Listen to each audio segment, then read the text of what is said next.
Welcome to a new video. Let's take a look at some new IDWHL Lady stories.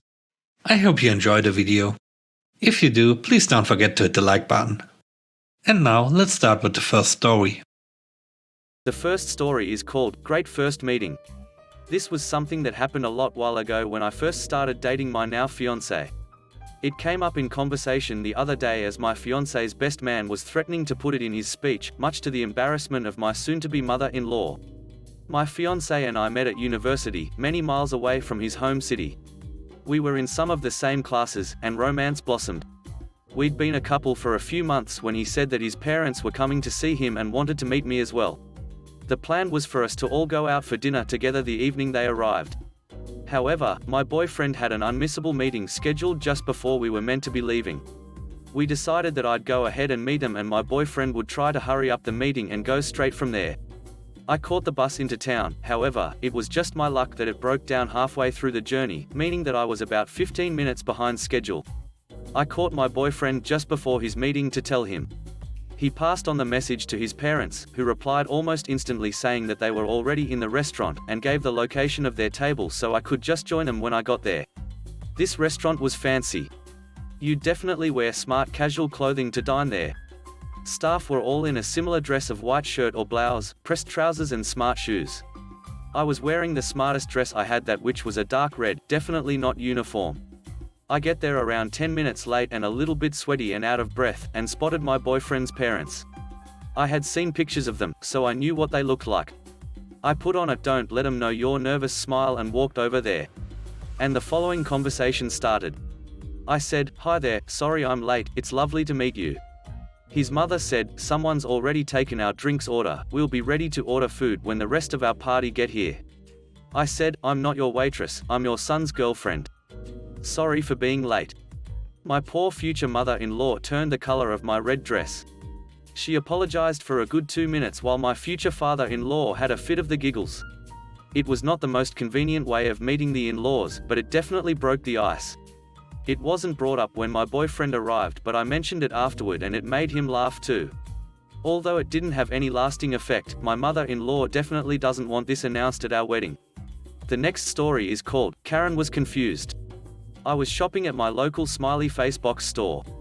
As I usually do, I stop and check their app to figure out what aisle stuff is on, since they did a reset a few months ago, and I haven't yet become accustomed to the layout. While standing in the aisle searching the app, I hear a very loud throat clearing sound. It was at that point that I knew I had my opportunity to try a new tactic. This time I was going to play nice. This lady didn't look like the stereotype Karen. She had red highlights and curly hair. And I was wearing a green shirt with a Minecraft creeper on it. Karen said, "Excuse me, hey."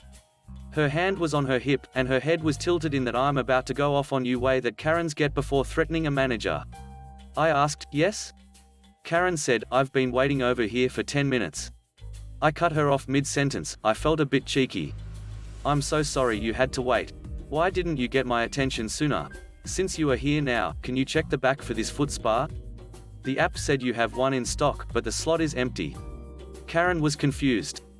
"Wait, what? You're supposed to be helping me?" I asked. "I am? Well, I guess I can go back with you to check. I'm not exactly sure how that would work, but I will try." Karen was still in her ways. "Excuse me, you are the one who works here?" I said, "I am pretty sure I don't. However, judging by your blue shirt, you are the employee I requested 15 minutes ago. Do you have any idea what it's like to wait that long for an employee? Then have them lie and say they don't work here?" Karen was shocked. "I don't work here, idiot, what are you even talking about?"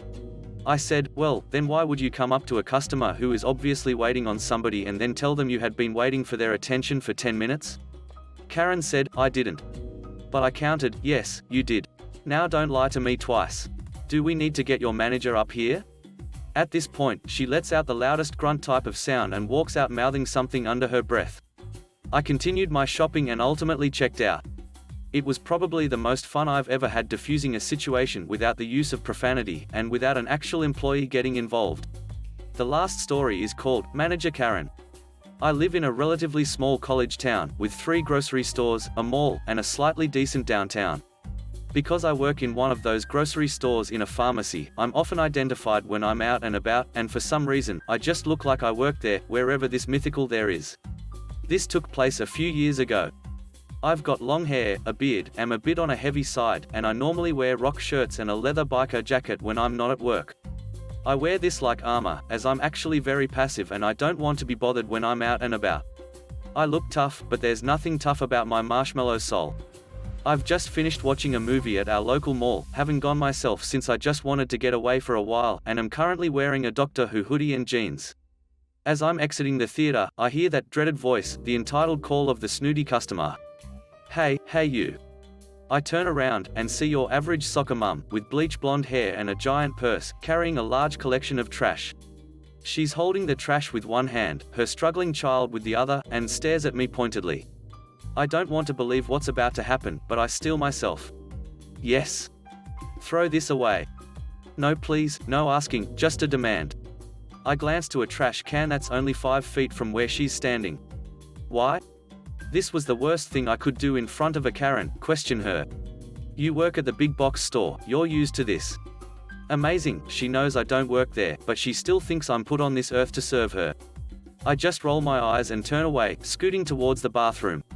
Sorry ma'am, gotta go. By the time I exit, the woman and her kid are gone. I figure that's all that's going to happen with this, just some entitled person who thinks that I work in retail, she can just treat me like an indentured servant. But I was so wrong. 2 days later, I'm back at work, cleaned up, hair in a ponytail, in uniform, just doing my thing, when one of our most hated managers shows up. She is passive-aggressive, snobby, and more than happy to toss her weight around. She said, "Would you come with me, please?" I am a bit shocked, since I've not been in trouble with this job for over 5 years, and my mind immediately starts spinning through anything I may have done in the past week or so. She takes me back to the manager's office, picks up some papers, and has a seat. I had a complaint about you the other day from a customer. I sink down, trying not to shake with panic. What have I done? She says you were very rude to her at the movie theater the other day and refused to help her. I didn't know what to say. I just blink a few times at her. I'm sorry, what?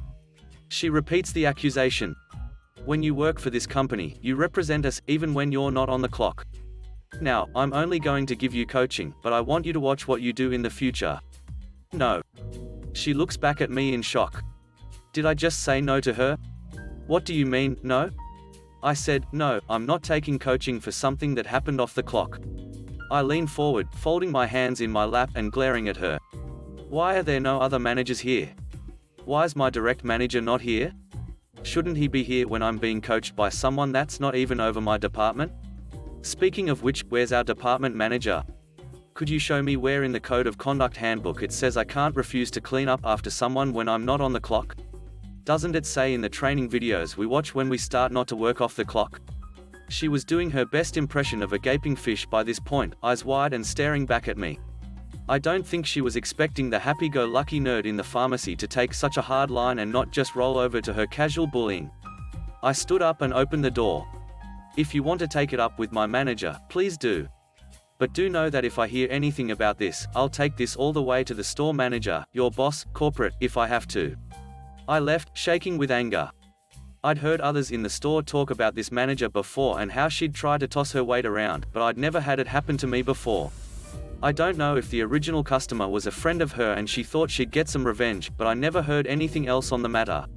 2 months later, she was let go in a store restructuring. Every other manager was shifted or reassigned, but she was the only one to be shown the door. Thanks for watching the video. I hope you enjoyed it. If you did, please leave a like, comment, and subscribe. Have a great day. Bye bye.